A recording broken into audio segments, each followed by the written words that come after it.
না না না, দাম বেশি না স্যার, এখানে ওই বাজারে 400 টাকা কেজি। বাজারে যে মুরগিওয়ালা যে নিয়ে আসে না, টেস্ট দেন আপনি বউ বাদ দেন না, ও হচ্ছে আপনার 500 মাংস অনেক টেস্ট, তাই না? এগুলো কোত্থেকে আনছে? যারা ধরে মাঠে গেলে ওই যে একদিন যাইতে হবে, তাহলে বোঝা যাবে। মানে জাল দিয়ে ধরে বিলের মধ্যে? হ্যাঁ, বিলের মধ্যে আমাদের বিশাল বড় বিল তো প্রায়। আপনাদের লোকাল ভাষায় এটার নাম কি? এই পাখি হ্যাঁ? সরালি পাখি, সরালি। সরালি পাখি? হ্যাঁ, এগুলো সব অতিথি পাখি। আপনার এলাকায় যে নামই ডাকুক, সরাইল পাখি, হাঁস পাখি, যে নামই ডাকেন, এগুলো সবগুলো অতিথি পাখি। আবার নির্লজ্জের মতো হাসতেছেন, আপনাকে তো পুলিশে দেওয়া উচিত।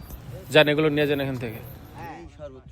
যশোরের এই বিষয়টি আমাকে ভীষণভাবে আহত করছে। হাজার মাইল দূর থেকে আসা অতিথি পাখি বা পরিযায়ী পাখি, যশোরের কিছু অঞ্চলের মানুষ ফাঁদ পেতে শিকার করছে অতিথি পাখি, যা স্পষ্টত বন্যপ্রাণী সংরক্ষণ আইনের লঙ্ঘন। বাংলাদেশে অতিথি পাখি মূলত উত্তর মেরু, ইউরোপ, রাশিয়া, সাইবেরিয়া, মঙ্গোলিয়া এবং হিমালয়ের পাদদেশ থেকে আসে। কারণ এসব অঞ্চলে তীব্র শীত ও খাদ্য সংকট অ্যাভয়েড করার জন্য তারা মূলত তুলনামূলকভাবে যে উষ্ণ এলাকাগুলো আছে এবং খাদ্য সমৃদ্ধ এলাকা, বিশেষ করে বাংলাদেশ, ভারতের হাওর, নদী, বিল, জলাশয়, এই উপকূলীয় অঞ্চলগুলোতে এরা আশ্রয় নেয়। এই পাখিগুলো সাধারণত সেপ্টেম্বর থেকে অক্টোবরে বাংলাদেশে আসতে শুরু করে এবং বসন্তকালে তাদের নিজেদের দেশে ফিরে যায়। অতিথি পাখি সম্পর্কে আমাদের কত ধরনের ইমোশন, কত ধরনের আবেগ, কত সুন্দর দেখতে পাখিগুলো, কত চমৎকার দেখতে। কিন্তু কিছু লোভী মানুষ এবং সমাজের কিছু দুষ্ট প্রকৃতির মানুষ বিভিন্নভাবে ফাঁদ পেতে অতিথি পাখিগুলো শিকার করে। কয়েকদিন আগে একটা ভিডিওতে আপনারা দেখছেন যশোরের কয়েকটা ছেলে ঘুরে ঘুরে টিয়া পাখি শিকার করতেছে এবং টিয়া পাখি, মাছরাঙ্গা পাখিগুলো রীতিমতো তারা জবাই করে ফেলতেছে। বিষয়টা দেখে সত্যি খুব মন খারাপ হলো।